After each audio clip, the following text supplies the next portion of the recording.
Good evening to you both.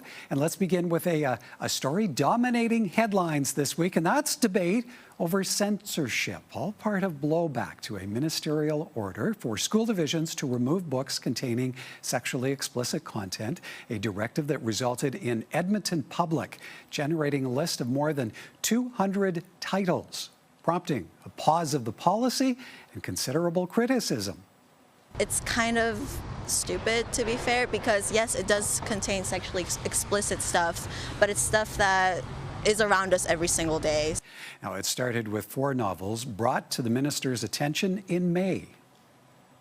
Our concern is that books with highly sexualized content are being given to children without their parents' consent. Educators, however, say policies are in place to keep families in the know. Our common goals are developmentally appropriate books available to students to ensure that our students are critical thinkers and reflect diverse perspectives.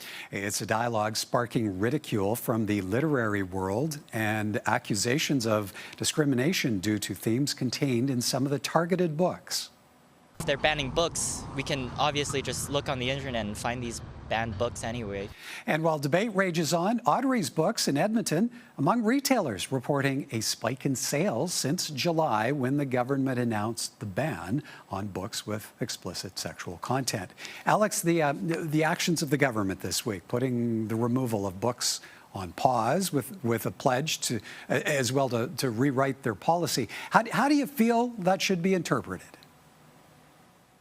Oh boy, I think one of the big things here is how clearly there has been a lack of consultation between the province and the actual school boards. I remember when this policy was initially announced and it was kind of dropped out via press conference, and both the major school board in Edmonton and in Calgary were both like, what? They seem to have no understanding that this was coming. And so the fact that there hasn't been a conversation here has led to a policy that the province says that Edmonton is, I think, complying with maliciously, I think is the word they use. The school board has said, hey, we're just following the instructions that we were given. But what's clear is that there's a whole bunch of confusion about what this policy is actually meant to do and how it's going to be interpreted in real time. And I think now the fact that the province has gone back to the drawing board and now again delayed a new policy speaks to the fact that this was put out there to maybe make a point. I think it's worth pointing out that the first 4 books they flagged are all books that have been the subject of book bans in the United States, so it's hard not to feel a bit of American influence here. But the actual thought into how this would work in practice was maybe a little bit secondary. Darren, where do you feel this ongoing dialogue over removing books from school libraries leaves young Albertans, the students turning to those shelves for reading material? Well, you know what? In terms of the actual book ban and the titles that are being looked at, I actually think that this issue is more of an adult issue. It's more about what parents want, and it's more about what the government wants, and less about what young Albertans want. And there's a potential problem there in that they aren't asking or talking with young Albertans about what they would like to see. So I mean, I'm not sure that this is entirely on their radar and there are decisions being made for them here.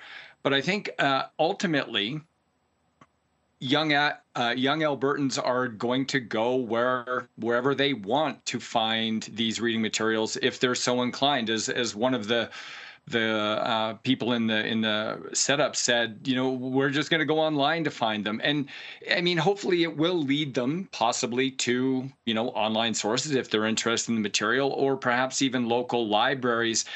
Anything but turning to social media, would probably be a good thing, where the message is short, the context is lacking, and it's often filled with a whole bunch of misinformation.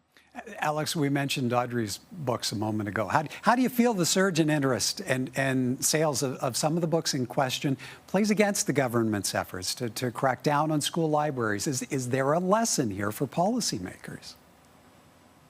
I mean, when you've got Margaret Atwood, arguably the most famous current writer to come out of Canada, criticizing this, her book, of course, The Handmaid's Tale, is one of them that was listed by Edmonton Public as one that was going to have to come off the shelves. You got to imagine that this wasn't the sort of attention that they were looking for. I mean, to Darren's point, I mean, people are now going to bookstores to look for these things. They're presumably going online. But, we act like, these books are just being dropped, into kindergartners' backpacks without any sort of interpretation. But in theory, if you're a child, you're going to look for a book, you're going to the library, you're talking to a librarian, you're able to have conversations about these books. Maybe you can ask a librarian about it. You've got someone guiding you through the process and hopefully having some sort of conversation about whether or not it's age appropriate. And so we want kids to be able to have those resources before, they potentially access one of these books. And so taking that away from them, pushing them online, turning this into kind of a social media fight, I'm not sure it achieves the goal that this was initially set out to do. All right.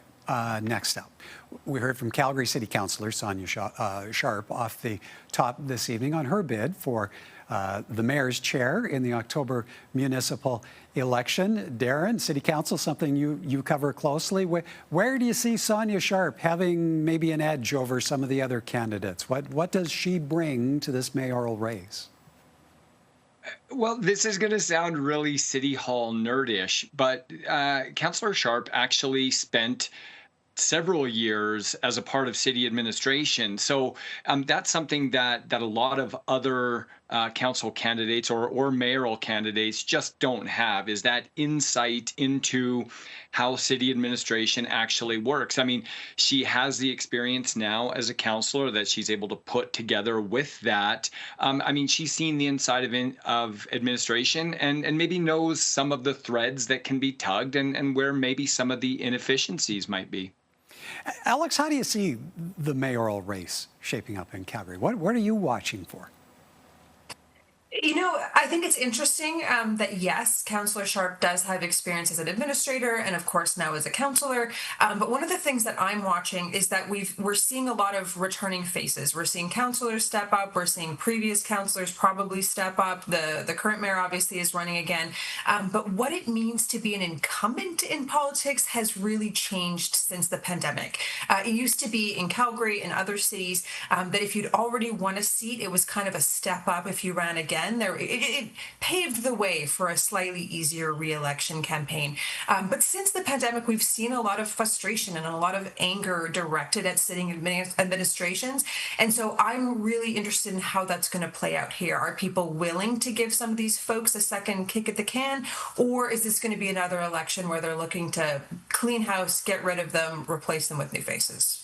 And Darren Sharp is one of only, I understand it, 2 mayoral candidates, at least at this point, attached to municipal parties. Many of the others running as independents. How much of a test do you expect now this election will be where parties are concerned? Well, I think actually what it does here is it makes a so-called weak mayor system potentially even weaker, because you have 3 candidates who are independents. And if the council that is elected behind them or with them happens to be from a party, or there's a split in the party and there isn't very many independents, then what ultimately happens is the agenda, and trust me, there are so many wild, bombastic ideas that are being tossed around right now, hoping something sticks. But a lot of these things that the councillors or the mayoral candidates are pushing out there right now may not actually be able to come to fruition, because there could be a large party block from a different side that could be potentially standing in the way, or in some cases maybe supporting some of the work that the mayoral candidates will do.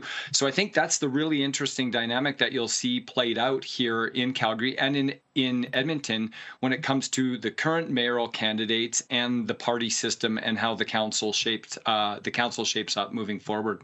Most coffee drinkers will know this. The cost of your morning cup continues to climb. And for coffee importers and roasters in our province, prices have steadily increased the past 2 years. Brazil sneezes and the whole world gets a cold in coffee. And Brazil started feeling terrible. And while drought and frost have created a shortage of beans in Brazil, the world's largest producer, Trump tariffs on nations like Vietnam and India also pushing up global prices. It has to be passed along. When we get hit with price increases of 50 to 100% in a matter of 6 months, this isn't something we can absorb. And it happens so quickly. According to Statistics Canada, the average consumer price of coffee in Alberta has gone from $6.62 for 340 grams last June to $8.77 this year. It's almost doubled for the premium varieties like Kicking Horses or something like that. So I'm using the big chain brands kind of thing, like Superstore or Walmart. So yeah, it has gone up, but I don't mind if it's good coffee. Damaged coffee crops can take as long as 2 years to recover. This year's harvest is again expected to be lower than average. Darren, is this for consumers to take on the chin? How do you feel about the prices? Well, I pay close attention to milk prices. I pay close attention to bread prices, fuel prices, cheese prices. But honestly, coffee is one of those goods where I don't really pay attention to the price. In my life, it's a necessity. So whatever the cost, I am willing to pay it. So I don't even pay attention to the cost. And I think that while some people might, go to Tim Hortons or Starbucks or their favorite chain and be like, wow, the price has increased, 50 cents or whatever for a cup. I think most people are still willing to part with it because it's that get up and go that they need every day. Yes, indeed. So, Alex, would you be surprised then to know that despite years of price increases, the Coffee Association of Canada says our consumption remains high? What's that say to you? Oh gosh, that does not surprise me. I will not show you the cup of coffee that might just be right off screen right now, but I would be curious how those numbers break down by quality. Like I can't imagine a lot of people cutting back, though I do wonder if they might be cutting down to, different brands or slightly more cheaper versions to kind of get that fix in the morning. But that doesn't surprise me. There's a principle that is often referred to known as the lipstick effect, which is when the economy is a little bit shaky. I don't have to tell anyone that absolutely everything feels more expensive right now. But if you can't afford those big luxuries, the vacation, the car, the whatever, a lot of people then turn to say, you know what, I still deserve my little luxuries. And so that leads people buying, arguably more lipstick, more coffee, more little things like that. So I wouldn't be surprised if this ends up being an economic indicator that stays fairly steady. All right. Well, from strong coffee to a whole different feat of strength. Meet Tristan Hove. There he is, Edmonton man who captured recently the title of Strongest Man in Canada. The amount of work I've put in it's been 8 years of competing, and to hold this title for 2025, I was like, I'm the first Western athlete in the strongman circuit history in Canada to ever win.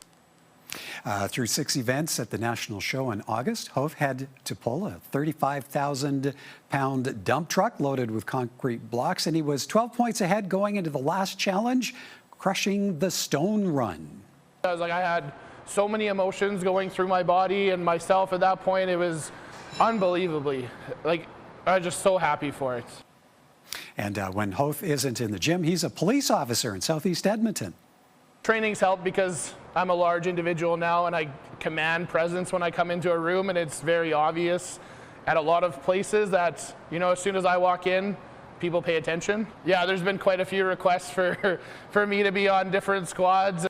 All right, Alex, I'm going to jump to you. This gentleman's personal competition record, 866 pounds in the raw deadlift. Does this sport command the respect it maybe deserves? I don't know. You know how we talk about how voters or readers have a hard time understanding numbers of a certain size? They understand a $12 scandal or a $cajillion scandal, but stuff in the middle is kind of lost. I feel like I'm having that vibe right now. I understand what my coffee cup weighs, and I feel like I understand what a plane weighs, but 680, I have no idea. Other than that, it sounds like a lot, and I know I definitely couldn't lift it. So very impressive. I feel that's not something that a lot of us have heard about. Feats of raw strength. I could see people getting on board with that as a spectator sport. I know Darren wants to weigh in on this, but we're out of time. We'll have to leave it there. Thank you both. Have a great weekend. You too, Michael. Thanks, Michael.